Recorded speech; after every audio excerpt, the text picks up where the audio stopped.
Welcome into DC On Screen, episode 302, Legends of Tomorrow 209, Raiders of the Lost Ark is what we're talking about today. We're gotta get super spoilery on it. I'm your host, David C. Robertson. This is my co-host, Jason Goss. Hello. Settle in, guys. This is gonna take a second. A little mystery is solved when we learn that Rip touched a time drive to get himself to safety and reprogram his personality. This was everything he could do to escape with and protect the Spear of Destiny. He is found again by Merlyn and Darhk in LA, appearing to be a film student with no memory of Rip Hunter, but with a script that basically tells Rip's story up to this point.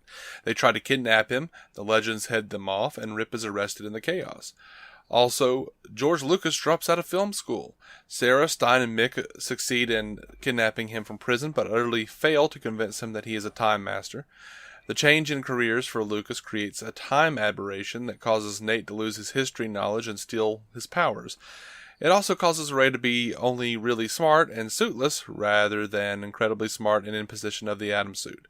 So Ray, Nate, and Vixen set about finding Lucas and convincing him to make movies. They almost convince him, but Merlyn and Darhk find them and take them away, having learned that Lucas unknowingly has the spear. However, Lucas tossed it in the trash, so the trio are brought to the landfill to search for it. Lucas finds the spear, but the others convince him that they can't give it up because Darhk will just kill them anyway. At a crucial juncture, since they are in a trash compactor and are nearing certain death, Ray and Nate demand that Lucas own up to what he really wants to do. He searches his soul and finds that he wants to direct, which changes the past again, giving Nate and Ray their powers back. The rest of the team shows up about this point for a showdown with 2/3 of the Legion of Doom. The battle is in their favor until the Reverse Flash shows up inside the Wave Rider. After a talk with Gideon, Film School Rip decides to try acting like Time Master Rip in a bluff that is designed to save the team. It fails, but it buys enough time for the ship to shoot the crap out of the Legion, which buys enough time for the Legends to recover both the spear and the amulet and escape. All but Rip, which is haunting Sara. Meanwhile, Mick tells Stein that he's been seeing Snart in visions. He also threatens to harm him if he doesn't help him fix his brain. Stein performs a battery of tests and finds something the Time Lords implanted. He removes the chip but finds that it wasn't actually working. Having tried everything up to and including brain surgery to fix the actual brain, Stein is forced to explain to Mick that the manifestations are emotional and psychological in nature, and that he does in fact have feelings. Finally, the Legion have Film School Rip Hunter back in their custody and are planning on some in-depth torture time. Wow. This is a meaty episode. Yeah. The trash compactor actually made me laugh. Yeah. I'm assuming you know the reference. Yeah, I still remember it. I'm like, of course they take all the steps they do in New Hope. Okay. Alright. Yeah. Womp womp. But, man, that George Lucas fake beard looked awful. Oh, so bad. I feel like he yanked it from one of the props that he was using on the film. Right? Because those look equally bad. Too. Yeah, that looked looked right. I hate to find out that's that guy's actual hair. I would feel bad. Yeah, it almost looked like he was just wearing like a big felt beard. Yeah. Like they had like in like old Sunday school Christmas play. Yeah, thing. Oh yeah. The third wise man's going bald this year. Right. Actually it may have just been Vandal Savage's beard piece. Right. Legion of Doom, just something from my old Hanna-Barbera cartoon I liked when I was a kid. That was good. That was funny. That was solid. What do you think overall? I mean, I enjoyed it. It was okay. It was my least favorite of the shows this week. It's still Lucifer. Yeah, I mean, not counting Lucifer. That's my least favorite. Out of the CWTV, I thought it was probably the weakest, but it wasn't. They were all just pretty good this week. I just didn't think it. I mean, this is exactly what I expected to be as far as quality. Mm-hmm. And some great lines, obviously. My favorite might be Ray. First of all, my gluten allergy is very real and challenging. Yeah, it was funny. I laughed with shrieking Rip Hunter. Yeah, oh yeah. Just him like shrieking when he gets arrested. Yeah, he did. Darvel did, I thought, a pretty great job this week. Darvel did a great job. Absolutely. I mean, it's a completely new character he's trying to do here. Good stuff. Great job on the accent. I really loved when Merlyn walks into the police station and the guy stands up and like, you can't go back there, and he just so calmly puts the knife in that dude. Floop. Doesn't break his gait. No, I mean he does. He just stops and just very calmly just puts that knife in that dude's gut and then just walks away. Yeah. Oh, it's just it was creepy. You know, it was there's something charming, I don't know how, about Merlyn wanting to see the Sinatra star. Mm-hmm. I don't know what it is about that like gave him extra depth suddenly. Oh, I mean, he did do it his way. Between murders, I guess he puts on old Sinatra albums. Okay. You know, it's funny. I could see him and Darhk singing. You know, like singing together on some old crooner tunes. Uh-huh. Oh man, I loved when they were talking to Darhk and Merlyn. What are you, some kind of comedians or something? And Darhk goes, or something. That was great. Those guys got super dead. Yeah, they did. Oh, how'd you like the reference at the end when they're about to watch movies? Howard the Duck? No! Yeah, that was fun. Okay, I might be crazy. There's a bit where Darhk and Merlyn are inside of an elevator. It's like showing action, action, action. And then it cuts to them. It cuts to them standing in the elevator with the worm's eye view. Mm-hmm. With the music, and I'm like, is this a Blues Brothers reference? Because it feels like a Blues Brothers reference. It might be. They were kind of talking Hollywood the whole episode. Very maybe. I mean, I'm sure they've done that bit in other movies, but Blues Brothers is my favorite movie of all time. I always remember it from that movie, where it's just like the cops like running into the place, and they're into the Cook County clerk's office or whatever, and then it just keeps cutting to them just calmly in the elevator. Do, do, do, do, do, do, do. That's what it seemed like, and I hope that was actually that reference. But yeah, anyway, it worked for you anyway. If it wasn't even meant to, it worked for you. So did this make you laugh when like Jax tries to grab Rip and Rip just starts, or film school Rip, and he just starts like pounding him with the script, like get away. Yeah, that was funny. It kind of like it.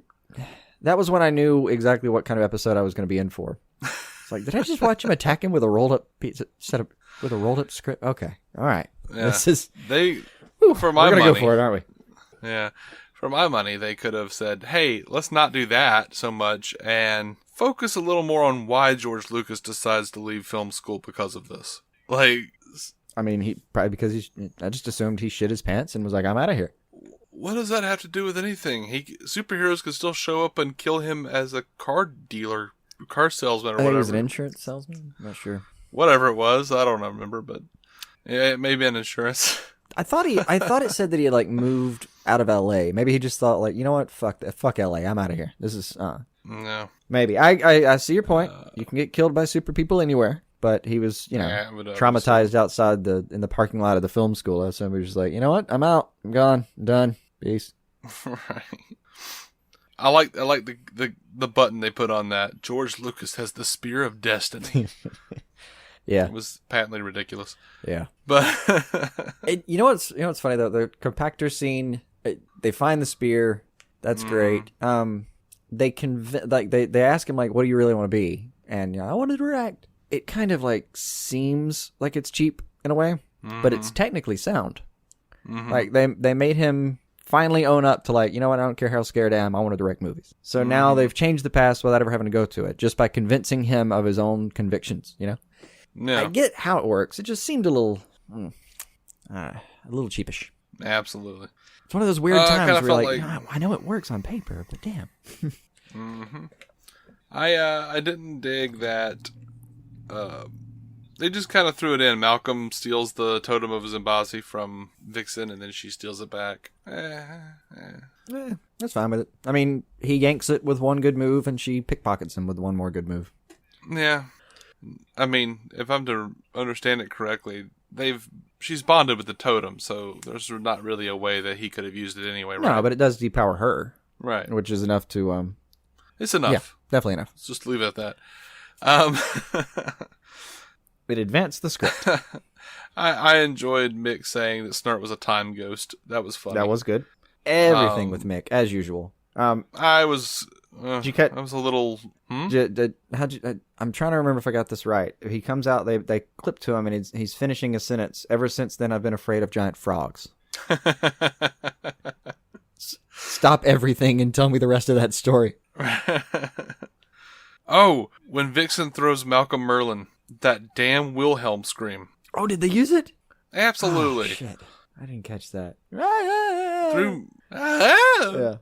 like, please stop using the Wilhelm scream.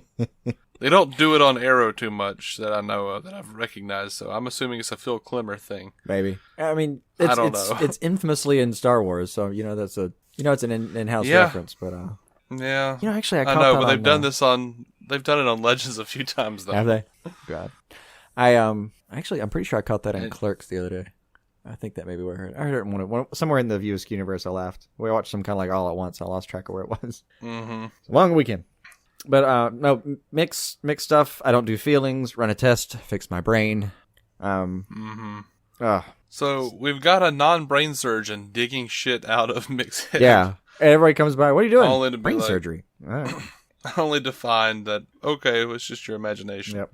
But great shot of Mick though, just like kind of facing himself there at the end, just like facing the fact that he misses his friend and he's gonna have to deal with that. Mm-hmm.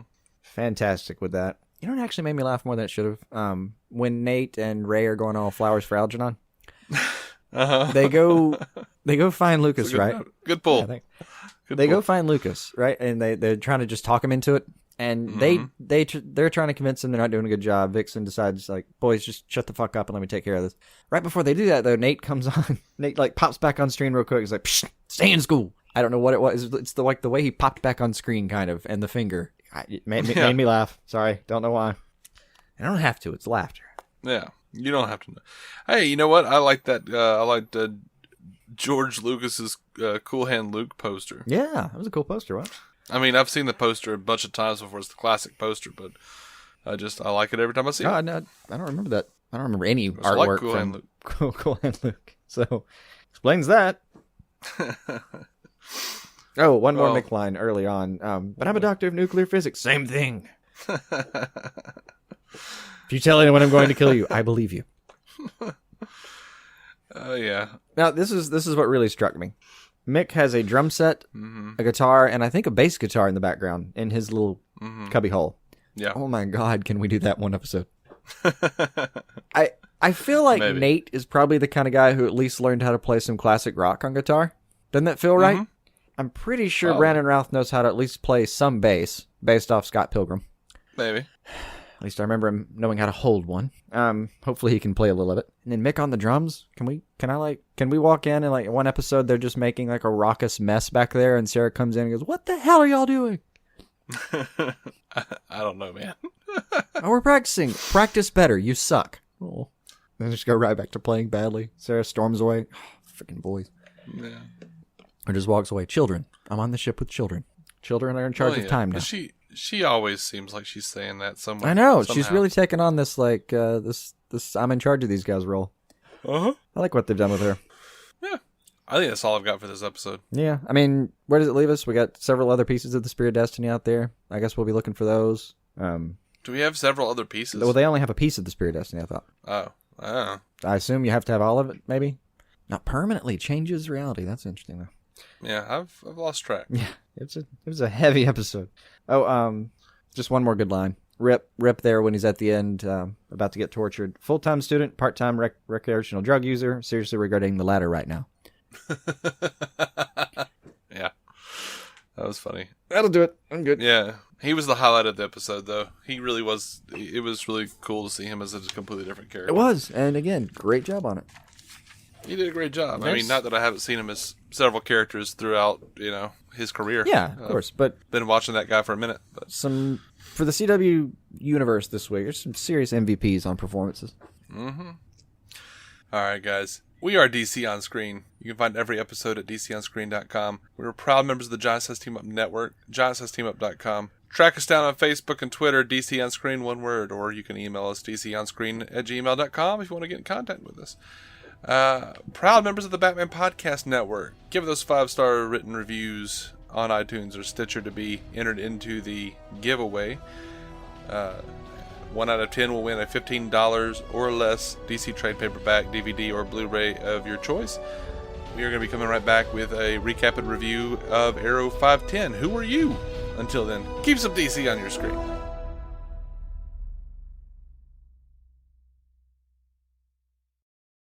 Are you struggling to lose weight and keep it off? Tired of wasting time and money on starvation diets that lead to more frustration and stress? If there was a weight loss solution that could actually work for you, would you try it? Then head to Golo.com. I'm Steve. I lost 138 pounds in 9 months on Golo. I'm Amber. I've lost 128 pounds with Golo taking release. If you're ready to take back control of your life, head to Golo.com now and see how Golo can work for you. That's GOLO.com. My sleep is way better. My inflammation has gone way down. Golo saved my life. I was way overweight. That's what sent me down the path. I wanted to make sure and live for my kid. I have literally tried everything. I was on the verge of getting gastric bypass surgery, and I saw the Golo commercial, and it was the last thing I tried because it worked. Join over 2 million people who have found a better way to lose weight with Golo. Your healthier and happier life begins at Golo.com. That's GOLO.com. Again, GOLO.com.